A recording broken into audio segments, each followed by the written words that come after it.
समितिको सम्पूर्ण यहाँ उपस्थित सर्वप्रथम त आजको यो कार्यक्रमलाई सभाध्यक्ष गरिरहनुभएका कमल गाउँपालिका अध्यक्ष श्री तेजु आङदेम्बेज्यू लगायत यहाँनिर उपस्थित हाम्रो संस्थापक नेताजीहरू लगायत सम्पूर्ण हाम्रो सङ्घीय लोकतान्त्रिक राष्ट्रिय मञ्चमा निरन्तर सुरुदेखि अहिलेसम्म लागिरहनु हुने सम्पूर्ण नेता नेत्रीज्यूहरू अग्रज व्यक्तित्वज्यूहरूमा म मनिषा खाम्दा-किङ्गासा सङ्घीय लिम्बुवान सामाजिक मञ्च युए प्रवास समितिको महासचिव साथै सङ्घीय लोकतान्त्रिक राष्ट्रिय मञ्च सङ्घीय सदस्य पनि छु। सम्पूर्णमा लिम्बुवान भूमिमा प्रवेश गरेको छु है। मेरो व्यक्तिगत साथै सङ्घीय लिम्बुवान सामाजिक मञ्च युएको तर्फबाट सेवारो जय लिम्बुवान जय 10-10-1 सङ्घीय अभिवादन भन्न चाहन्छु र विशेष गरी म एकदमै आभारी छु यो कमल गाउँपालिका समिति यहाँहरू सम्पूर्ण प्रति। अब विशेष गरी त हामी अब प्रवासमा रहेर हामीले अब पहिचान हाम्रो लिम्बुवान भूमि हाम्रो अस्तित्वको लागि हामीले गर्ने योगदान भनेको आर्थिक नैतिक हो हैन। तपाईहरु एकदमै यहाँनिर भौतिक रूपमा खटिरहनु भएको छ।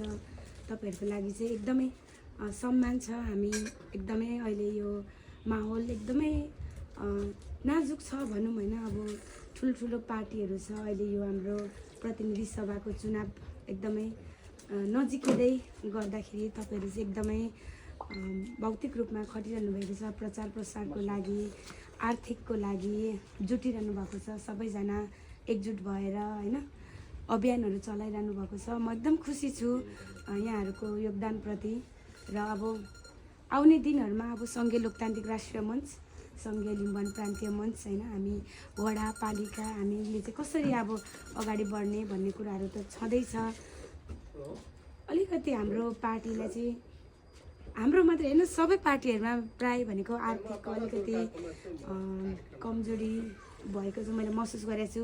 त्यसमाथि पनि हामी सङ्घीय लोकतान्त्रिक राष्ट्रिय मञ्च भनेको एकदमै हामी सबैजना एकदम खुला दिल भएको हैन एकदम सबैजनालाई खुला रूपमा हामी फ्री भनौँ न हैन सबैजनालाई एकदमै स्वतन्त्र छ। यहाँनिर कसैले कसैलाई रोकटोक गर्न सक्दैन। कसैले कसैलाई यहाँनिर फोर्स गरेर हामीले गर्नु मिल्दैन हैन। हामीले गर्ने भनेको सबैजनालाई पहिचान हामी भनेको एकदमै निस्वार्थ भावले हाम्रो पहिचानको लागि लडिरहेको छौँ। भर्खरै हाम्रो यता हाम्रो फागुन 17 गते हैन हाम्रो शहीद हुनुभएको लाज्याङ उहाँको बलिदान हाम्रो मनिल माङतोकको बलिदान हामीले चाहिँ खेर जान दिनु हुँदैन। अब हामीले म चाहिँ एकदमै अब भर्खरै यो पहिचानको लडाइँमा अब लागिरहेको छु हैन। म भन्दा अग्रजहरू तपाईहरु एकदमै हुनुहुन्छ यहाँ संस्थापक ज्यू पनि हुनुहुँदो रहेछ हैन। यहाँहरुसँग एकदमै अब प्रशिक्षणहरू गर्नु नै छ हैन। हामीले चाहिँ एकदमै पार्टीमा लागेपछि चाहिँ एकदमै डाउन टु अर्थ भएर हामी लाग्नुपर्ने हुन्छ हैन।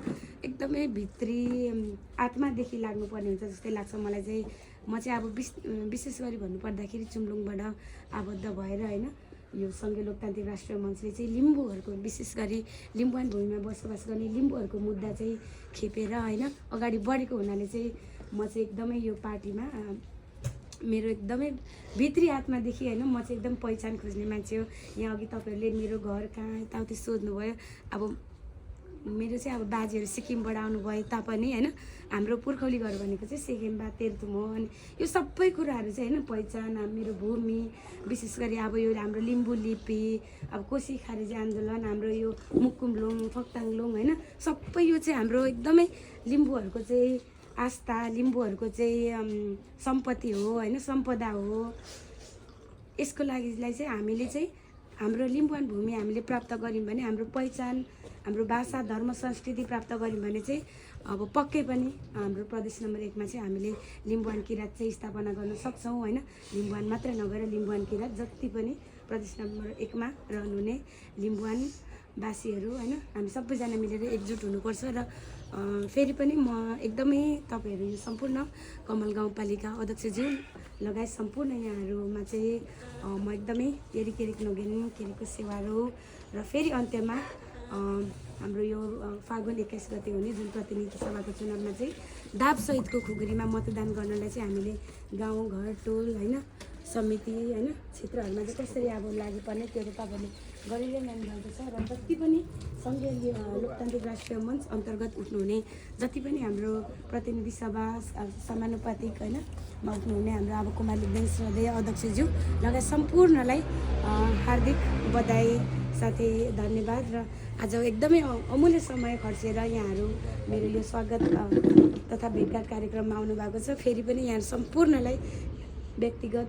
रूपमा साथै सिङ्गो सङ्घीय लिम्बुवान सामाजिक मञ्च युएको तर्फबाट म नुगेन टक्राउँछु र मेरो 2 शब्द पनि यही टुङ्गिन चाहन्छु। धन्यवाद।